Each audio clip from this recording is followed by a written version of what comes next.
You found it. Your home for the best content on your favorite team, the Fighting Tigers of LSU. Do us a favor. Subscribe to the channel. Leave your comments below. Be sure to smash that like button.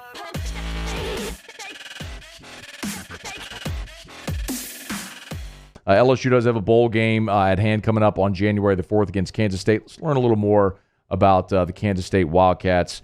Tim Fitzgerald, go powercat.com. Good enough to join us here. That's part of the 247 network. Good enough to join us for a couple of minutes. How are you, Tim? Appreciate the time, man. I'm good. Getting ready to cover some mediocre basketball for K-State, so that's fun. Well, LSU is number 2 in the net right now, so actually people are pretty jacked about basketball, maybe even more so than this bowl game. So what's the mood like there in Manhattan about playing the Tigers? Well, people are fired up. I know it's not been a good season for LSU, but you know, it's one of those brands ESPN always talks about, and you know, so that's nice. They would have run into Clemson in the other bowl game they were in, possibly in the running for, so that would have been interesting also. But you know, this is a K-State team that ended the season with 2 losses, including one to Baylor that ended up winning the Big 12 title, and that was a game they probably should have won, and certainly against Texas. That was the only loss of the season that really left people baffled, because they lost to the other 4 good teams in the conference and then Texas to end the season, and it was a very disappointing ending. The mood is one thing. The team that actually shows up sometimes another with bowl games. We've already seen injuries and opt-outs be a problem for LSU. What's it looking like for Kansas State? Well, they're depleted at running back. Both the number 2 and number 3 have hit the portal. Deuce Vaughn, of course, gets a majority of the carries back there and most of the action. So it's been a little discouraging for the other running backs.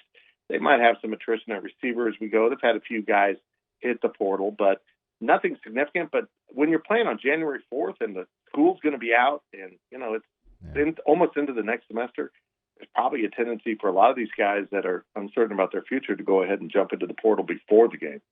And I would assume draft as well. There might be just a lot of bowl opt-outs. It is interesting, just this culture who's trying to navigate who's actually going to be on the field. Regardless of what guys are actually playing on the field, we know Chris Klieman had a ton of success at North Dakota State. Now he's there in his 3rd year at K-State. Stylistically, what do they do offensively? Well, they are generally a run-first offense, although Skylar Thompson, their 6th-year senior quarterback who's been injured twice this season and came back from an injury, does get the ball down the field adequately well. I mean, they can spread it around a little bit. They want to be very balanced. They just fired their offensive coordinator, so they weren't very consistent on offense, and certainly the Texas game, they were pretty dreadful in terms of how they went about attacking Texas. It was a horrible game plan. But Deuce Vaughn is the guy you want to keep your eye on. He looks like Darren Sproles, but smaller. How's that? He's not quite as thick as the former K-State legend Darren Sproles, but he is very shifty. He's hard to locate. We ran a picture of him this year that was just hysterical. He was so low to the ground going through the hole, his head was even with an offensive lineman's butt. And he's really hard to locate, and he's good in the passing game. He's a great kid. He's just really been a fun guy to watch and cover. And he's kind of their main emphasis on offense. And if you can stop him, you're way ahead of the game. People generally happy with the job that Chris Klieman's done? Well, you know, you had the pandemic season in the middle of his 2, he went 8-5 in the first season. If they beat LSU, they'll be 8-5 this year. And they had the 4-6 with a dreadful ending last year during the pandemic when they kind of ran out of players. So I'd say we're still in hold pattern, but nobody's upset. I mean, this will be the second bowl out of 3 years, and the other year was a screwed up pandemic season. So nobody's too fired up, but he knew he had to make some changes. And as I said, he let his offensive coordinator go, who coached the fullbacks and tight ends, and he let his receivers coach go. And so he's had some change there on the offensive side of the staff, and they'll kind of piece it together for the bowl game. But for the most part, people are really interested to see what direction they go with the offense. I don't expect them to change systems, which is more of a pro-style system with some quarterback run game. But how you apply it was the problem with the previous Courtney Messingham, the previous offensive coordinator. Tim Fitzgerald is our guest. GoPowerCat.com, part of the 247 network. He covers Kansas State, LSU, and the Wildcats for the second time in their history, coming up on January the 4th. Defensively, we've always kind of known Kansas State to have like really good, certainly under Bill Snyder, like really good, solid defensive teams. How's this one? Good. They got better as the season went on. They switched to a 3-3-5 look, which is more like a 3-2-6, to be honest, because of the spread offenses in the conference. And what happened in the Big 12 is everyone flipped back to more running games. But this defense has held up pretty well against the run. They were fairly bad early in the season against the better offenses in the Big 12, being Oklahoma and Oklahoma State and Iowa State. And then they pulled it back together, and they won those 4 games in a row to get to their 7 wins before losing their last 2. But this is a good defense. They have 2 really standout players on defense. Daniel Green, who is also known as Deuce on the team, and both he and Deuce Vaughn were 22, so don't get too confused by that. Okay.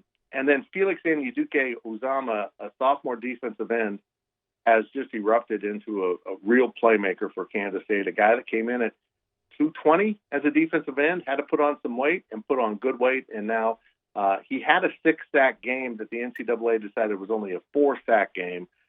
So instead of tying an NCAA record, he only tied a school record. But he did his job too well. He forced 2 fumbles that were then recovered for 0 yards gained, so they were not sacked. Oh, wow. That's interesting. I guess they could go back and change the record book, but that's bizarre.